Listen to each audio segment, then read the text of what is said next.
तर आजच्या दिवसभरातील सगळ्यात मोठी बातमी शरद पवार यांच्या विधानाची, संधी साधूपणा करू नका आणि कुणाही सोबत जा, कुणाही सोबत संबंध ठेवा, मात्र भाजपासोबत नको असं मोठं विधान हे शरद पवार यांनी केलेलं आहे। कुणाशीही संबंध ठेवा पण भाजपाशी नको असं शरद पवार यांनी म्हटलंय। सगळे म्हणजे गांधी, नेहरू, चव्हाण यांचा विचार, फुले शाहू आंबेडकर यांचा विचार हा जो सगळे म्हणत असेल त्याच्यासाठी मला बांधू आहे। पण सत्याच्यासाठी भाजपवर जाऊन बसायचं ही भूमिका आपली मांडत असेल तर हा विचार काँग्रेसचा विचार नाही। आणि त्यामुळं कुणाशी संबंध ठेवा, भाजपशी संबंध हा काँग्रेसचा विचार असू शकत नाही।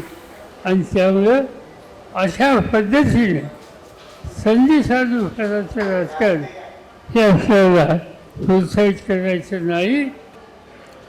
तर शरद पवार यांनी इतकं मोठं विधान केल्यावर स्वाभाविकच त्यावर राजकीय प्रतिक्रिया आलेल्या आहेत। काही राजकीय प्रतिक्रिया आलेल्या आहेत जय महाराष्ट्राकडे, त्या पाहूया। आमचा प्रश्न कुठे जाण्याचा किंवा कुणासोबत युती आघाडी करण्याचा येतच नाही। आम्ही महायुती म्हणून सक्षमपणे तिन्ही पक्ष स्थिरपणे या राज्यामध्ये सरकार चालवतोय, चांगल्या पूर्ण मेजॉरिटीचा आमचा कुठे जाण्याचा प्रश्न येत नाही। परंतु त्यांच्या पक्षातून अनेक लोक हे अजितदादांच्या नेतृत्वामध्ये प्रवेश करत आहेत, अजितदादांच्या नेतृत्वावर विश्वास ठेवून येत आहेत। त्यामुळं कदाचित त्या अशा पद्धतीचं मार्गदर्शन पवार साहेबांनी केलं असावं। बाकीचा कुणाचा जाण्याचा हा प्रश्न येतच नाही, परंतु अनेक लोक अजितदादांच्या नेतृत्वात त्या ठिकाणी प्रवेश आपल्याला करताना दिसत आहेत, म्हणून कदाचित अशा पद्धतीचं विधान साहेबांकडनं केलं गेलं असावं। शेवटी आदरणीय शरदचंद्रजी पवार साहेब हे राष्ट्रवादी काँग्रेस पक्षाचे, त्यांच्या गटाचे राष्ट्रीय अध्यक्ष आहेत।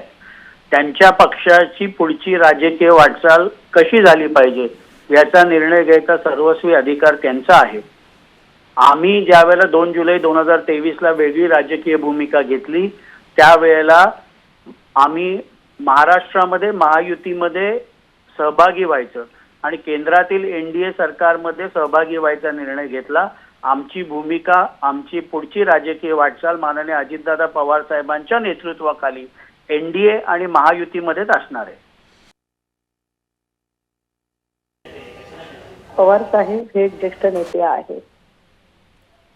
पवार साहेबांचा गेल्या महाराष्ट्राच्या गेल्या 5-6 दशकामध्ये महाराष्ट्राच्या राजकारणावर एक वेगळा ठसा आहे। शतकोत्तर नेता म्हणून या नेत्याला ओळखलं जातं। त्यामुळे त्यांच्या विधानाचा काय अर्थ लावावा किंवा त्यांच्या विधानावर काही टिप्पणी करावी इतकी मोठी मी नक्कीच नाहीये। मला असं वाटतं की त्यांना त्यांच्या पक्षासाठी काय निर्णय घ्यावे आणि काय नाही घ्यावे हा त्यांचा सर्वस्वी अधिकार आहे। पवार साहेबांनी 50-60 वर्ष राजकारणामध्ये घालवलेले आहेत आणि एक सेक्युलर पक्ष म्हणून त्यांची भूमिका नेहमीच त्यांच्या बरोबर राहिलेली आहे।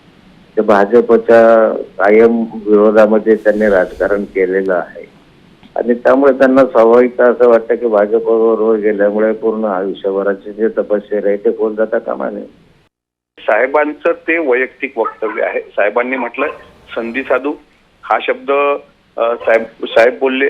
त्यानंतर साहेबांनी आणखी एक सांगितले, तुम्ही म्हणता त्या पद्धतीने की भाजप सोबत जायचं नाही, तर भाजप सोबत न जाण्याची साहेबांची भूमिका ही सुरुवातपासून राहिलेली आहे। त्यांनी त्यांच्या कार्यकर्त्यांना काय मार्गदर्शन करावं हा साहेबांचा अधिकार आहे, त्यांनी काय बोलावं हा सुद्धा साहेबांचा अधिकार आहे। त्यामध्ये आम्ही बोलू इच्छित नाही। साहेबांचा 50 वर्षाचा महाराष्ट्राचा आणि संसदीय कामकाजाचा अनुभव प्रचंड दांडगा आहे।